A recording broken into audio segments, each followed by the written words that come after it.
Hey, it's NPR's Book of the Day. I'm Andrew Limbong. Bonnie Garmus's debut novel, Lessons in Chemistry, is getting lots of praise right now. It got rave reviews in the New York Times and Washington Post and is being recommended by folks on the morning talk shows. She talked with NPR's Scott Simon recently about writing the book, and she mentioned this thing about how the book's main character, Elizabeth Zott, has been living in her head for a long time now and was actually a minor character in some other book Garmus had shelved years ago. But when Garmus was having a rough day at her job, she'd come home at night and talk to her, find out more about her. It's one of those stories that makes you think about that novel you've got tucked away, maybe in some random miscellaneous folder on your desktop or just tucked away on the shelf of your head. And maybe it's time to pay those guys a visit. Elizabeth Zott is a chemist who hosts a cooking show because it's the early 1960s. And sexism, double standards, outright assault, scientific theft and discrimination all keep her from working as an actual scientist. But her TV show, Supper at 6, in which she calls vinegar and salt acetic acid with a pinch of sodium chloride, becomes a huge hit. In Bonnie Garmus's debut novel, Lessons in Chemistry, and Bonnie Garmus, who's been a copywriter, creative director, and open water swimmer, joins us now from London. Thanks so much for being with us. Oh, thank you, Scott. I'm thrilled to be here. Tell us about Elizabeth Zott in the early 1960s. She, and so much of your book is absolutely chemistry. She seems like a chemical element suspended in a different time almost. Yeah, I said it then for two reasons. One was I kind of needed some reassurance that things have gotten better since the 1960s for women. But I also said it then because that's when my mom was a mom with 4 kids. And it gave me the opportunity to look at her life through a completely different lens and see what it must have been like for her to live under such severe limitations. And we still have limitations today. Sexism is still alive and well. However, boy, we have come some way, and I'm thrilled to report. Elizabeth Zott ends every show by saying, "Children set the table. Your mother needs a moment to herself." Yeah, she does. What do you think makes Elizabeth's television show so popular?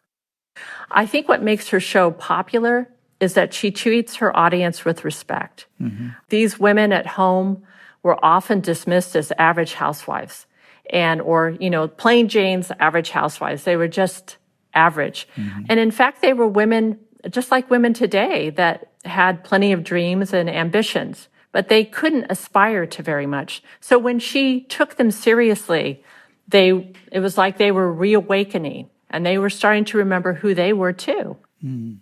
She enters into a relationship with Calvin, a scientist at her lab, a very eminent scientist. What chemistry draws them together? Well, true love is actually based on chemistry. There are all sorts of hormones involved, of course. But I think what really draws them together is the fact that Calvin sees her first for her mind. He falls in love with her because he realizes that she is essentially brilliant. He has probably a similar brain to hers. They see things the same way. And he has a much easier go of it because, he's a man and she has no help in that regard. So she has to fight everything on her own and she doesn't want to accept help of any kind. When I introduced you as copywriter, creative director, and open water swimmer, mm-hmm. you must have been a great chemistry student too. Oh my gosh, I'm so sorry to tell you that I was terrible. The last time I took chemistry was in high school. I passed, but I didn't really enjoy it. But when I sat down to write this book, as a copywriter, first, you always write about things you don't know. That's probably the best part of copywriting is you're always exploring new products, new people, new ideas constantly. And it's one of the things I've enjoyed most in that part of my career. So when I sat down to write Lessons in Chemistry, I knew she was going to be a chemist, and I knew I'd have to teach myself basic chemistry.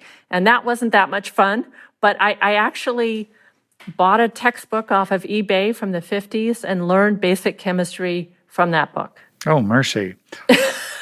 I've got to ask you about 6:30, the dog.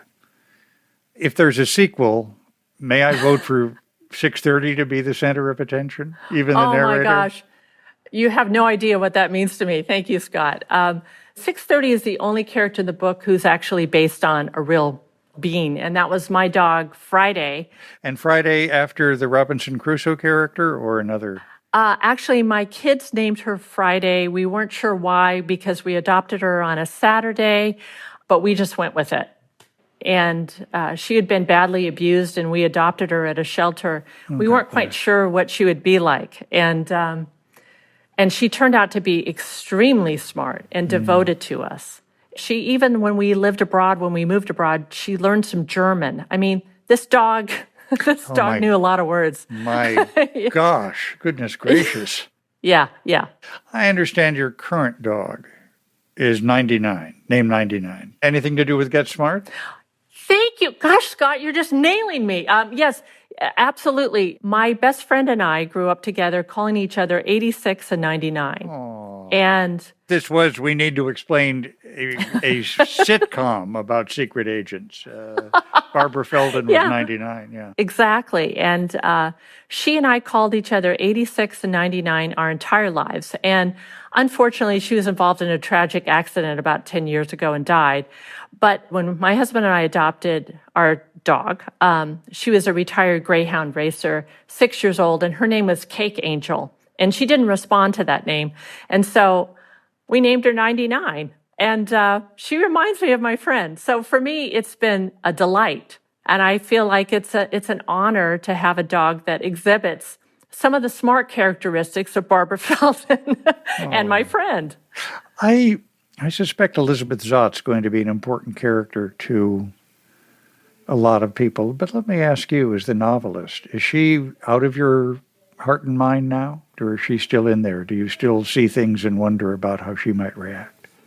I see her all the time. It's sort of funny to talk about when you have all these people living in your head telling you about their day or what's going on or what's happening. But yeah, she definitely comes back to me frequently to talk. Yeah. Do you talk back? Yeah, I'm afraid of her, but I talk back a little bit. I always felt like when I sat down to write lessons in chemistry, it was because I'd had a very bad day at work.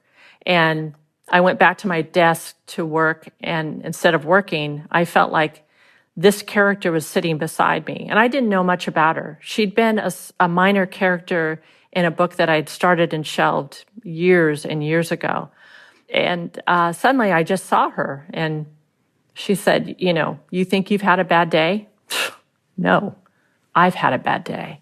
And then I wrote that first chapter, and I wasn't really sure where it was going, but I knew what was going to be the end, and that was it. I just had to fill in the entire middle part. Bonnie Garmus, her novel, Lessons in Chemistry. Thank you so much for being with us. Oh, thank you, Scott. It was a pleasure.